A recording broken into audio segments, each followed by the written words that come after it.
বন্ধুরা আজ আমি করে নেব গাজরের হালুয়া। তার জন্য গাজর ধুয়ে ছুলে গ্রেট করে নিয়েছি। কড়াই গরম করে নিয়েছি, দিয়ে দিব গাজর।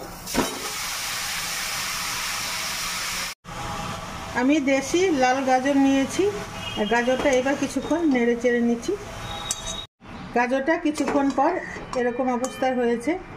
এখন দিয়ে দেবো এর মধ্যে গুঁড়ো দুধ। আপনারা খোয়া ক্ষীর দিতে পারেন।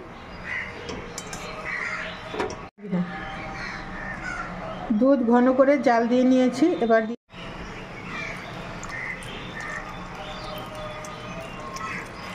এবার দিয়ে দেব আন্দাজ করে চিনি। জাল দিয়ে নেব। এবার দিয়ে দেব কিশমিশ,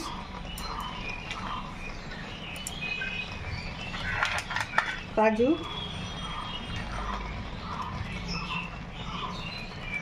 আমন্ড, সব ভালো করে মিশিয়ে জাল দিয়ে নেব। দিয়ে দেব এলাচ থেতো করে।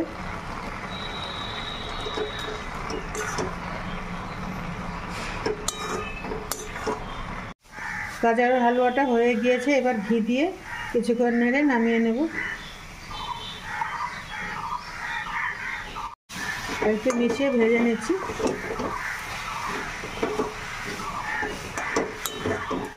গাজরের হালুয়াটা হয়ে গিয়েছে, এবার নামিয়ে নেব। রংটা কত সুন্দর হয়েছে। এবার নামিয়ে নিচ্ছি।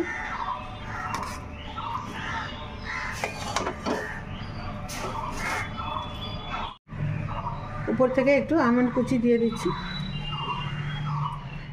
এইভাবে তোমরা খুব সহজে বানিয়ে নাও গাজরের হালুয়া। আমার চ্যানেলটাকে সাবস্ক্রাইব করো, ভালো লাগলে লাইক, কমেন্ট, শেয়ার করো।